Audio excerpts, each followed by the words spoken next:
lanjutan dari surat Al-Ankabut ayat yang ke-30.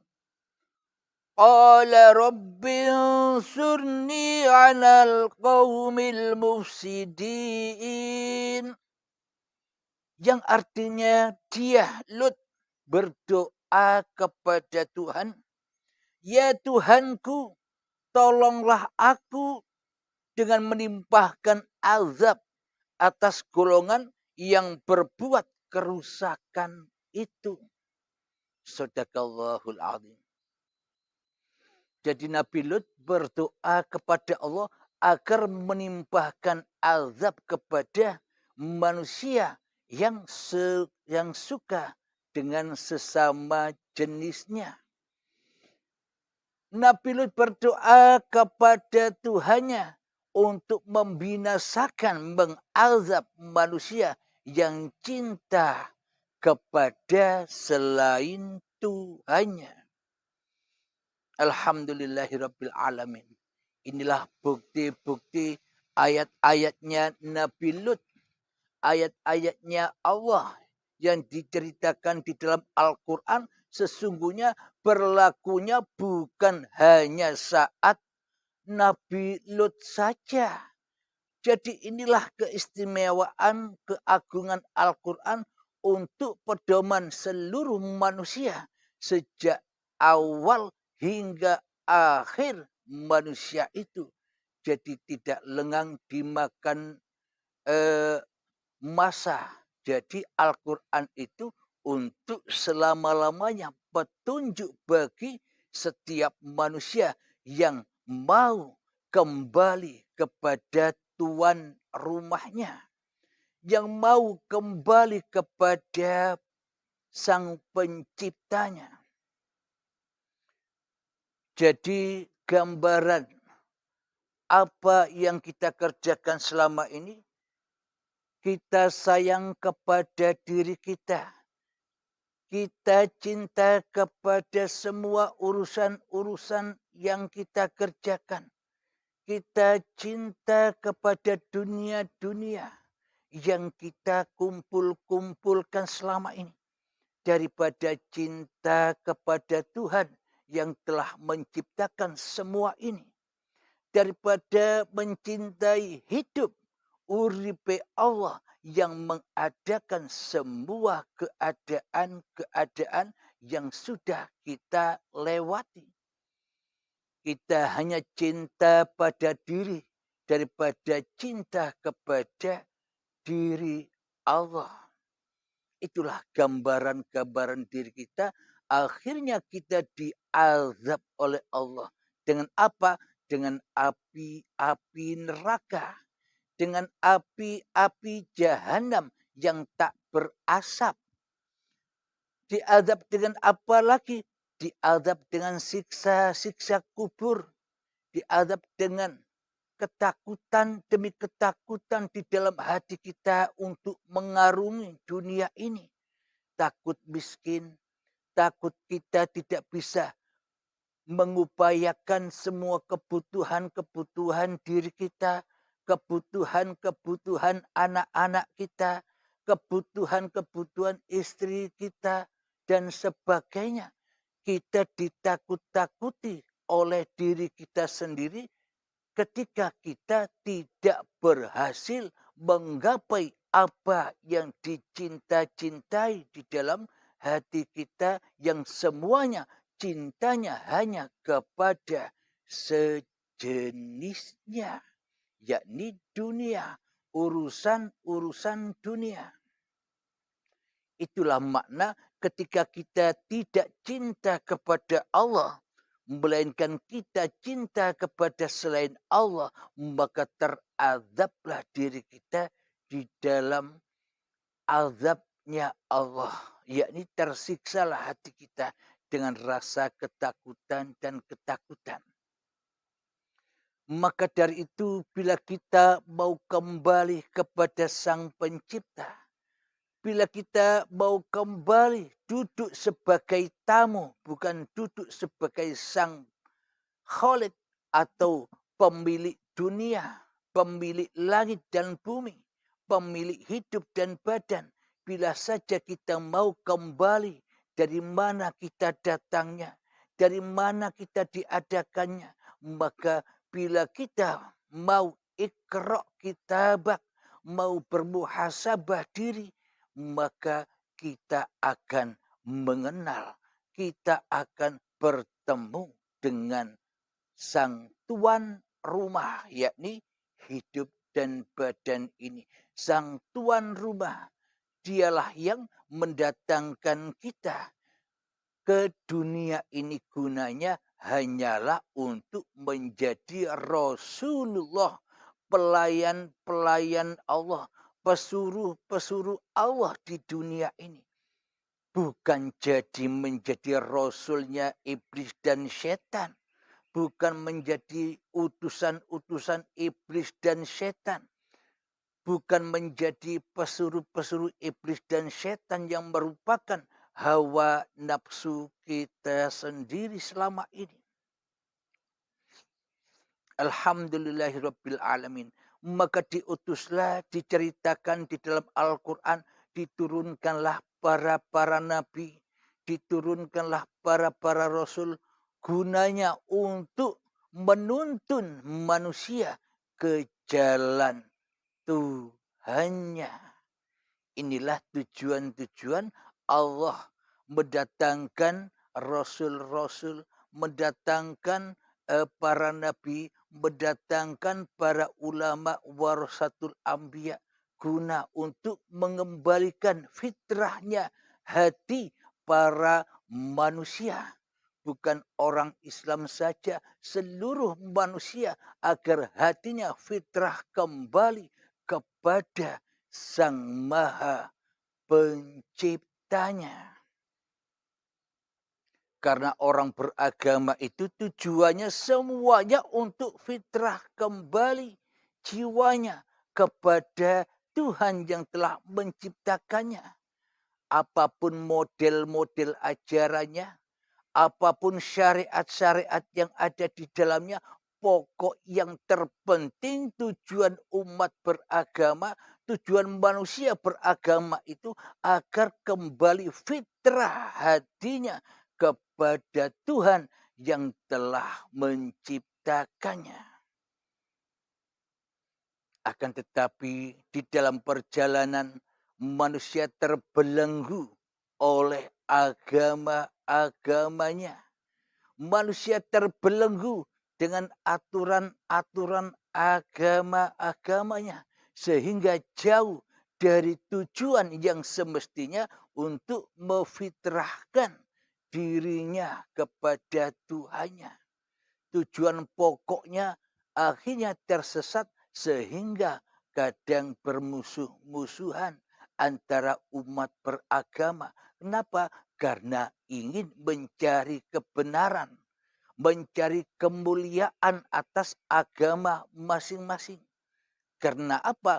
Karena belum menemukan kemuliaan, karena belum menemukan kebenaran, akhirnya rebutan kebenaran, akhirnya rebutan kemuliaan, babakan syariatnya. Itulah dengan mudahnya akhirnya setan dan iblis mengadu domba antar umat beragama, mengadu domba manusia untuk cinta kepada sejenisnya. Agar manusia cinta kepada dunia daripada cinta kepada yang menciptakan dunia. Inilah yang disebut LGBT kita semua sama-sama sudah merasakan sebagai umatnya Nabi Lut.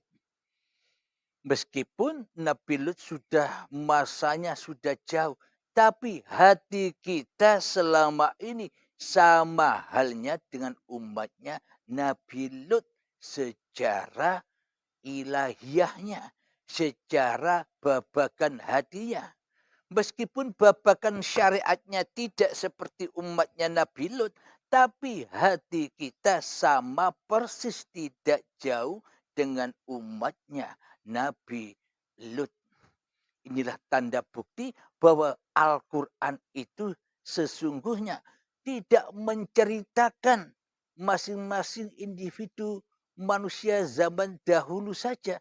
Akan tetapi di dalam Al-Quran itu menceritakan masing-masing individu manusianya di dalam cerita hatinya. Jadi Al-Quran itu sinkron bila dibahas secara hati. Tapi Al-Quran tidak sinkron bila dibahas babagan syariat saja. Alhamdulillahirrabbilalamin.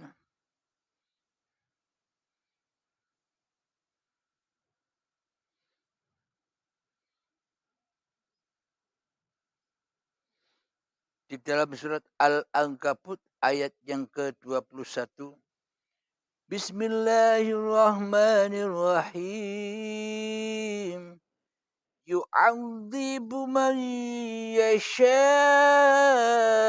wa yarhamu man yasha'u wa ilaihi tuqlabun.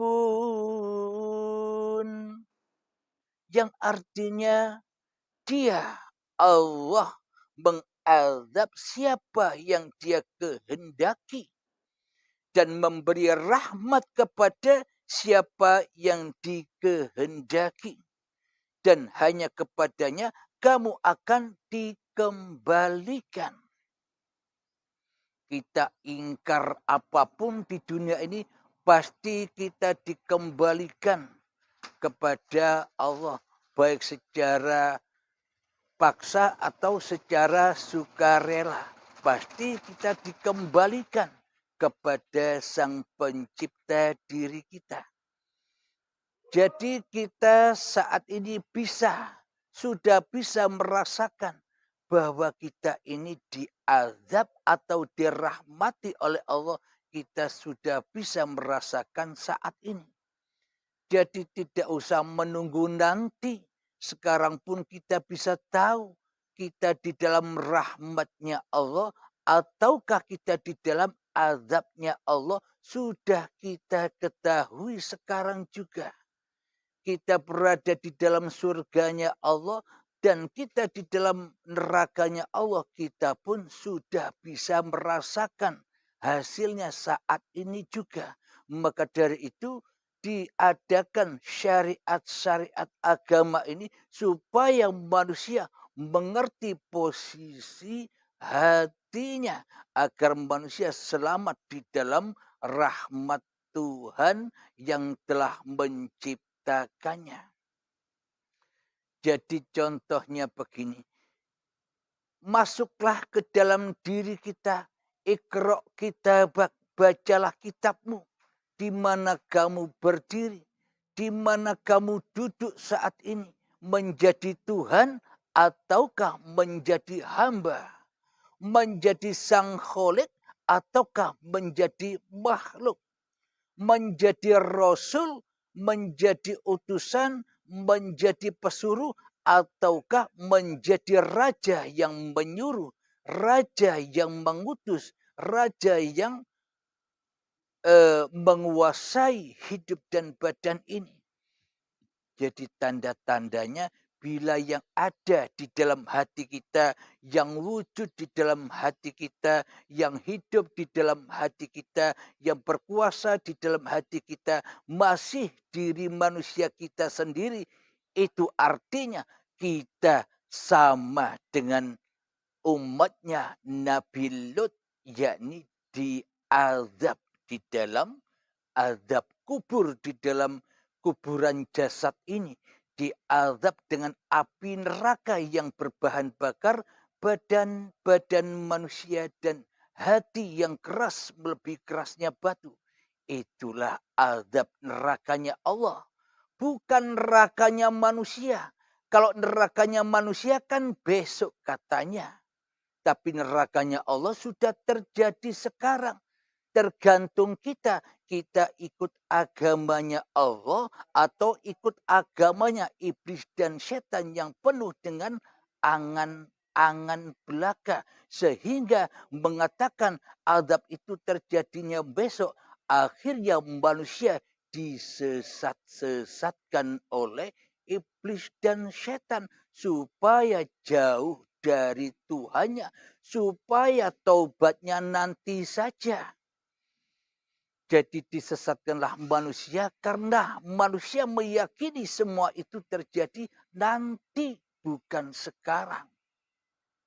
Itulah kebutaan mata hati kita selama ini, yang mana masih mencintai sesama jenis kita daripada mencintai Allah sebagai pencipta diri kita.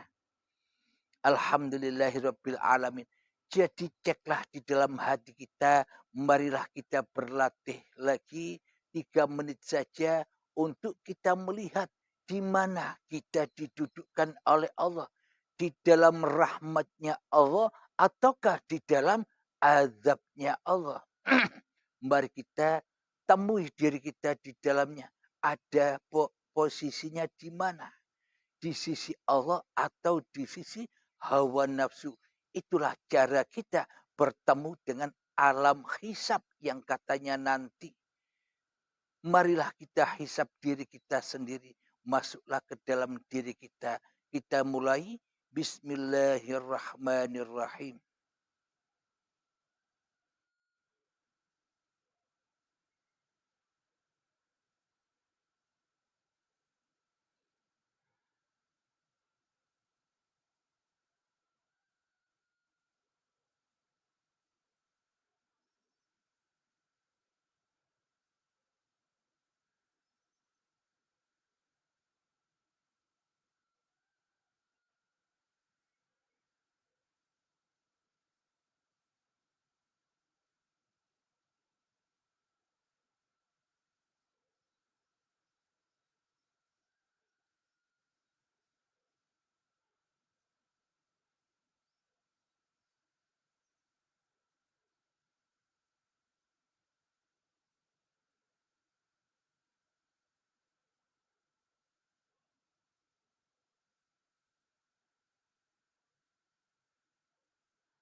Alhamdulillahirabbil alamin. Kita tahu kan siapa yang ada di dalam hati ini. Siapa yang merajai di dalam hati ini. Yang jadi raja, yang menjadi pencipta ini masih diri kita atau diri Allah. Kita sudah bisa menilai. Kita di dalam neraka atau di dalam surga. Kita dapat tahu, merasakan. Kita di dalam azabnya Allah atau di dalam rahmatnya Allah. Kita pun bisa tahu, menilai diri kita sendiri. Karena yang bisa tahu diri kita, ya diri kita sendiri. Jadi bila kita sudah di dalam rahmatnya Allah, ya enjoy saja. Sudah di dalam surganya Allah, tenang-tenang saja. Innal awliya la khaufun alaihim wa lahum yahzanun. Sesungguhnya para kekasih Allah itu tiada rasa takut dan bersedih hatinya. Bila Anda sudah di alam itu, itulah alam rahmatnya Allah. Dan apabila Anda masih di dalam alam azabnya Allah, maka segeralah bertaubat. Carilah guru pembimbing agar bisa mengantarkan Anda kepada alam rahmatnya Allah. Pindah alam dari alam manusia kepada alam ketuhanan. Alam yang fana kepada alam yang kekal. Maka carilah guru pembimbing agar tidak kedahuluan ajal menjemput. Agar tidak kedahuluan baiatul akbar. Baiat yang mengadab manusia. Yang memisahkan manusia dari harta-hartanya. Yang memisahkan manusia dengan anak, istri, dan suaminya. Yang memisahkan manusia dengan cinta-cinta sejenisnya. yang memaksa manusia untuk melepaskan hidup dan badannya dengan sangat azab yang pedih. Sakitnya seperti kambing dikuliti hidup-hidup dan sakitnya 1000 kali sakitnya di dalam saat Baiatul Akbar itu.